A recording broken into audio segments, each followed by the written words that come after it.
오늘 함께 큐티할 본문 창세기 42장 18절로 25절까지 말씀입니다. 사흘 만에 요셉이 그들에게 이르되 나는 하나님을 경외하노니 너희는 이같이 하여 생명을 보존하라. 너희가 확실한 자들이면 너희 형제 중 한 사람만 그 옥에 갇히게 하고 너희는 곡식을 가지고 가서 너희 집안의 굶주림을 구하고 너희 막내 아우를 내게로 데리고 오라. 그러면 너희 말이 진실함이 되고 너희가 죽지 아니하리라 하니 그들이 그대로 하니라. 그들이 서로 말하되 우리가 아우의 일로 말미암아 범죄하였도다. 그가 우리에게 애걸할 때에 그 마음의 괴로움을 보고도 듣지 아니하였으므로 이 괴로움이 우리에게 임하도다. 르우벤이 그들에게 대답하여 이르되 내가 너희에게 그 아이에 대하여 죄를 짓지 말라고 하지 아니하였더냐. 그래도 너희가 듣지 아니하였느니라. 그러므로 그의 핏값을 치르게 되었도다 하니 그들 사이에 통역을 세웠으므로 그들은 요셉이 듣는 줄을 알지 못하였더라. 요셉이 그들을 떠나가서 울고 다시 돌아와서 그들과 말하다가 그들 중에서 시몬을 끌어내어 그들의 눈앞에서 결박하고 명하여 곡물을 그 그릇에 채우게 하고 각 사람의 돈은 그의 자루에 도로 넣게 하고 또 길 양식을 그들에게 주게 하니 그대로 행하였더라. 아멘. 우리는 어제 본문을 통해서 하나님이 요셉에게 부어주셨던 꿈이 20년 만에 성취된 것을 살펴보았습니다. 요셉을 죽이려 하다가 애굽의 종으로 팔아버린 형들은 애굽의 총리가 된 요셉 앞에 엎드려 양식을 구하고 있었습니다. 요셉은 형들이 자신들의 잘못을 뉘우쳤는지, 그리고 요셉의 친동생 베냐민을 향해서 요셉에게 대하듯 시기와 미움으로 대하고 있지는 않는지 시험하고 싶었습니다. 그래서 그들을 정탐꾼, 즉 간첩으로 내몰고 옥에 가두었습니다. 그들을 옥에 가두어 놓고 그들 중 누가 대표해서 가나안에 가서 동생을 데려올 것인지 정하라고 명령했습니다. 오늘 본문에서 요셉은 가나안에서 굶주림에 떨고 있을 그의 가족을 생각하며 그의 계획을 바꿉니다. 한 사람을 대표로 보내려 했지만 이제는 한 사람만 대표로 이곳에 두고 나머지를 속히 고향으로 돌려보내려 한 것입니다. 그 이유는요. 9명의 형제들에게 최대한 많은 양식을 주어서 가나안 땅에서 굶주림에 떨고 있을 가족들을 먼저 속히 먹여 살리려고 했기 때문입니다. 그래서 요셉은 형제들을 감옥에 가둔 지 3일 후에 그들에게 돌아와서 제안합니다.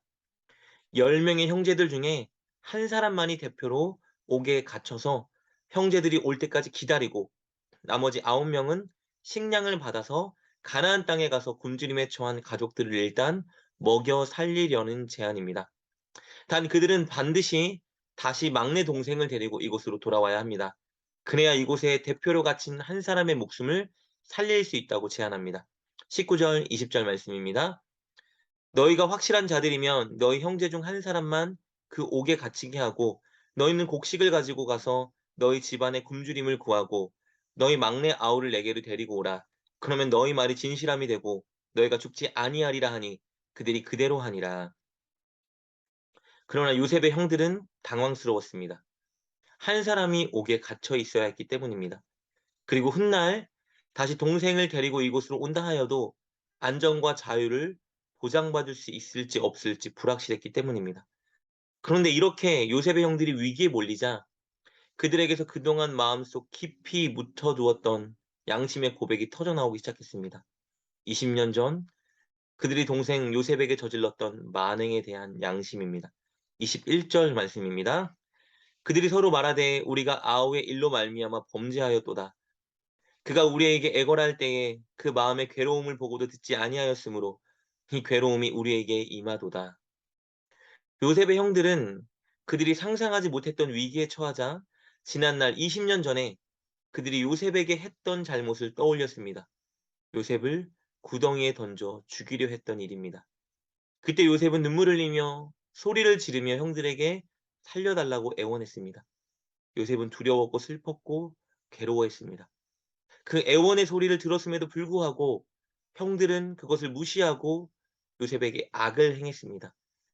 그런데 지금 바로 이 애굽에서 그들이 요셉과 같은 상황에 놓인 겁니다. 애굽의 총리에게 자신들의 억울함을 호소하지만 애굽의 총리는 그들의 말을 듣지 않고 그들을 계속 정탐꾼, 즉 간첩으로 몰아세우고 있습니다. 그들이 이런 위기에 처하자 그들은 20년 전 자신들의 만행을 떠올린 것입니다. 그 악행을 하나님께서 기억하시고 그들에게 그대로 갚고 계신다고 생각했습니다. 하나님의 심판이 그들에게 임하고 있다고 생각한 것이죠. 그래서 이제야 자신들의 입으로 자신들의 죄를 자백하고 있었습니다. 처음으로 자기들의 죄를 고백한 것이죠. 그리고 르우벤은 이 상황이 자신들의 죄가 부메랑처럼 자신들에게 돌아오는 것이라고 못 박습니다. 22절 말씀입니다. 르우벤이 그들에게 대답하여 이르되 내가 너희에게 그 아이에 대하여 죄를 짓지 말라 하지 아니하였더냐. 그래도 너희가 듣지 아니하였느니라. 그러므로 그의 핏값을 치르게 되었도다 하니. 20년 전 형제들 모두가 요셉을 죽이려 할 때 르우벤은 그들의 만행을 말리려고 노력했었습니다. 요셉을 구하려 했었죠. 그러나 르우벤이 잠시 자리를 비운 사이에 그들이 요셉을 애굽에 팔아버린 것입니다. 르우벤은 그때 일을 회상하면서 형제들에게 핏값에 대한 원리를 상기시키고 있습니다. 피를 흘리게 한 자는 반드시 그 핏값을 받게 된다는 원리, 즉 악을 행한 대로 받는다는 원리를 상기시키고 있습니다. 그들의 이런 자복과 후회를 요셉이 옆에서 듣고 있었습니다. 요셉은 자기 형들을 만났을 때부터 철저히 애굽 사람인 행세를 하기 위해서 그들과 자기 사이에 통역을 세웠었습니다. 그러니 형들은 요셉이 자신들이 하는 말을 알아듣지 못할 것이라고 생각했습니다. 23절 말씀입니다. 그들 사이에 통역을 세웠으므로 그들은 요셉이 듣는 줄을 알지 못하였더라. 요셉은 형들의 말을 듣고 복잡한 심정이 북받쳐 올라왔습니다. 형제들을 만난 반가움, 아버지와 친동생 베냐민을 향한 그리움, 20년 전 형들에게 당했던 고난과 아픔, 그 일 후에 애굽에서 자신이 겪어야 했던 외로움과 서름. 그런데 형들이 이렇게 자기 죄를 자복하는 것을 통해 마음의 위로도 받았습니다. 요셉은 북받쳐 오르는 감정과 떨어지는 눈물을 참을 수 없어 형제들을 떠나 홀로 먼 곳에서 울었습니다. 24절 말씀입니다.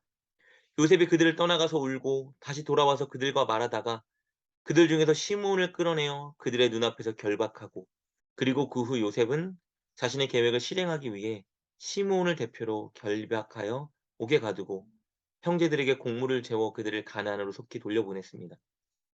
시므온을 가둔 이유는 르우벤이 이 일을 만류했던 사람이기에 나이상 르우벤을 제외한 큰형이 시므온이기도 했고 시므온이 이 일에 주동적인 인물이기도 했기 때문입니다. 요셉은 자기 계획대로 속히 9명의 형제들에게 양식을 풍족히 주고 그들을 고향으로 돌려보냈습니다. 25절 말씀입니다. 명하여 곡물을 그 그릇에 채우게 하고 각 사람의 돈은 그의 자루에 도로 넣게 하고 또 길 양식을 그들에게 주게 하니 그대로 행하였더라.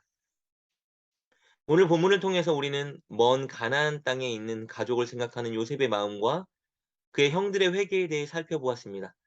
이것은 우리에게 교훈을 주는데요. 첫 번째 교훈은 분노와 미움의 마음보다 먼저 늘 자비의 마음을 가져야 한다는 것입니다. 요셉은 형들을 향한 미운 마음도 있었지만 그들에게 자비를 베풀었습니다.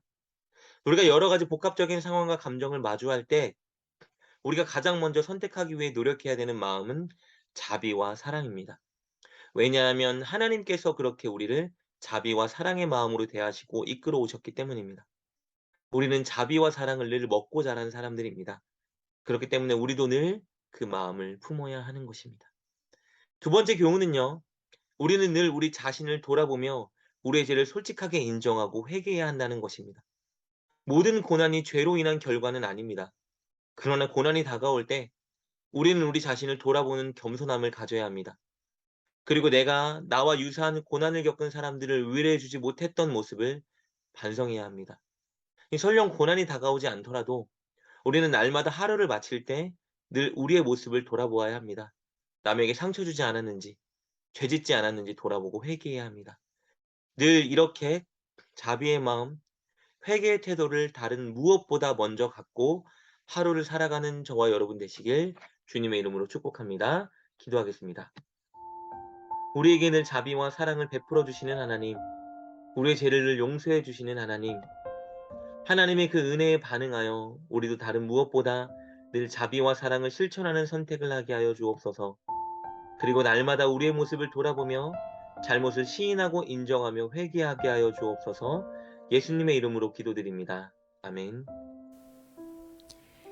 오늘 말씀을 통해 깨닫고 결단한 것은 무엇입니까? 그것을 붙들고 하나님께 기도합시다. 그리고 그렇게 실천하며 하루를 살아가는 여러분 되시길 주님의 이름으로 축복합니다.